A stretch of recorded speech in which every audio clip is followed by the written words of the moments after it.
Technical company ఉంది. రెండోది మొత్తం ఎక్స్పర్ట్స్ కంపెనీ. మొత్తం టెక్నికల్లో వచ్చిన ఏ కంపెనీలు వేసినా అసలు పూర్తి వాస్తవం బయటకు రావాలంటే న్యాయ విచారణ వస్తే దీనికి పరిష్కారం. ఈ న్యాయ విచారణ జరిగితే అందులో అన్ని అంశాలు వాళ్ళకి ఎవరెవరు అవసరమో వాళ్ళందరినీ కూడా వాళ్ళు ఇన్వాల్వ్ చేసుకుంటారు. వాళ్ళందరూ కూడా తెలిసి తద్వారా భవిష్యత్తులో ఇటువంటి ఘటనలు జరగకుండా మనకు ఉపయోగంగా ఉంటుంది. ముఖ్యంగా ఈ పత్రాల చెరువు అనేది ఇది ఫార్మా కంపెనీల ఆఫీస్. అసలు ఇక్కడ ఇల్లు ప్రమాదాలు ఎన్ని జరిగిందో కూడా ఎవరికి తెలవదు. ఇవాళ వెలుగులోకి వచ్చింది. ఇందులో నేనేమి యాజమాన్యాన్ని బాధ్యత అని నేను చెప్పను. ఏ యాజమాన్యం చనిపోవాలంటే దగ్గర పనిచేసే కార్మికులు చనిపోవాలని కోరుకోరు.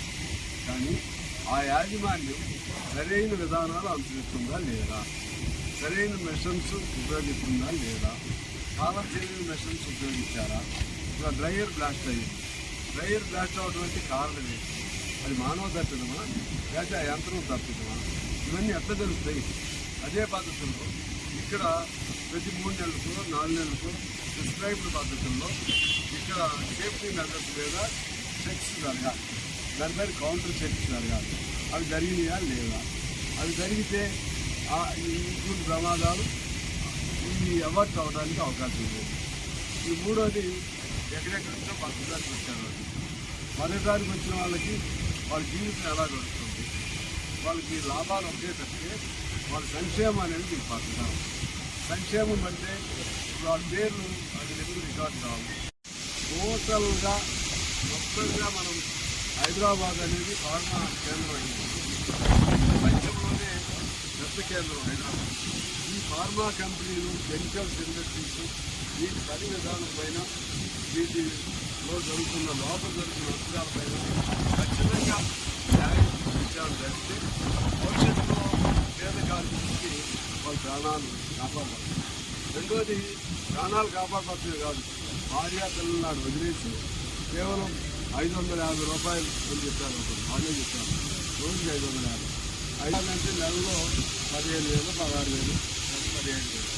17,000 కట్టుబడి కావాలి. ఎలా వాడు వైద్యం ఏంటి, వాళ్ళ పిల్లలు చదువులు ఏంటి? ఈ పైన చాలా మాటలు చెప్తున్నారు. దేశంలో పేదలకు లేదు. వీళ్ళందరూ పేదలు లెక్క కాదు, వాళ్ళ లెక్కలు. ఇటువంటి అన్యాయమైన పరిస్థితుల్లో ఇక్కడ ఇవాళ గతం జరిగింది కాబట్టి తెలిసింది. ఇటువంటి అన్ని చోట్ల జరుగుతున్నాయి. దీనికి ఎక్కడో చోట తెచ్చి పెట్టాలంటే మేము పూర్తి స్థాయి ప్రభుత్వాన్ని ఒక పక్క ₹1 వెళ్తే అనౌన్స్ చేయించారు, అభినందనలు. ప్రభుత్వం ఏదో కొంత అనౌన్స్ చేసింది, అభినందనలు. ఇది చాలు. దీనిపైన దీని నొచ్చుకులేంటి, లోతుపాతులేంటి, దాని మూల కారణాలు ఏంటి, దీనిలో అసలు ఎవరు తప్పండి, ఎందుకు జరిగింది ప్రమాదం, ఇదన్నిటి మీద సమగ్రమైనటువంటి విచారణ జరగాలి.